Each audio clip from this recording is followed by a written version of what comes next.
तो नेक्स्ट जो आपके पास है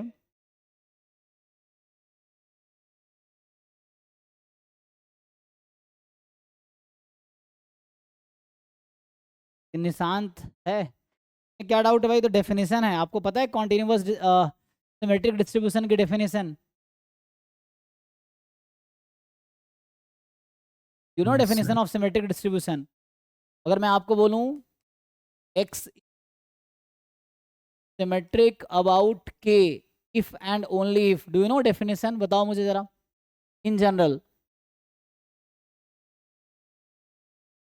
तो आपको यही नहीं पता है, इसीलिए आप नहीं कर पा रहे हो।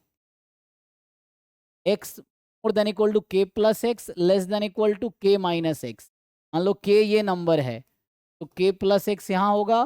कि अगर के अबाउट सिमेट्रिक हो, इसके आगे की प्रोबेबिलिटी और इसके पीछे की प्रोबेबिलिटी सेम रहेगी for all X belongs to R. Now you see statement in your question, what is K in the question? की आवाज नहीं आ 1 रही, by माइक के पास आकर जोर से बोलिए। 1 by 2. हाँ 1/2 तो हो गया, क्या दिक्कत है? अब ये अगर डिस्ट्रीब्यूशन सिमेट्रिक है तो आगे होता है, तो दिस के is median of x. Point of symmetry is always median. Even अगर मीन एग्जिस्ट करती है तो मीन भी होगी, ठीक है? तो आगे कुछ बोला है मीन एग्जिस्ट? हाँ बोला ना मीन एग्जिस्ट आगे। अब बोल रखा है since E of mod x is finite, तो अगर फाइनाइट हुआ तो ई एक्स भी के होगा, और जो कि मीडियन के इक्वल हो। आपने सुना होगा मीन मीडियन मोड इक्वल होते हैं सिमेट्रिक डिस्ट्रीब्यूशन में, लेकिन वो तब होता है जब मीन एग्जिस्ट करे, मीडियन यूनिक मोड यूनिक हो, तब मीन मीडियन मोड तीनों इक्वल हो जाता है। तो ये के पॉइंट ऑफ सिमेट्री है, यही के मीन भी होगा, मीडियन भी होगा, मोड भी होगा, तीनों होगा।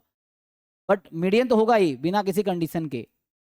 मोड होने के लिए मोड यूनिक होने चाहिए, मीन होने के लिए मीन एग्जिस्ट करना चाहिए। क्वेश्चन बता रखा मीन एग्जिस्ट, तो ये के आपका मीन भी है और मीडियन भी है, तो आपके क्वेश्चन में हाफ मीन भी है मीडियन भी है, दैट्स ऑल। तो कुछ करने की जरूरत नहीं है, डेफिनेशन लिखा है symmetric distribution. You don't know definition, that's why you are not able to solve. Option A is correct. Okay Okay.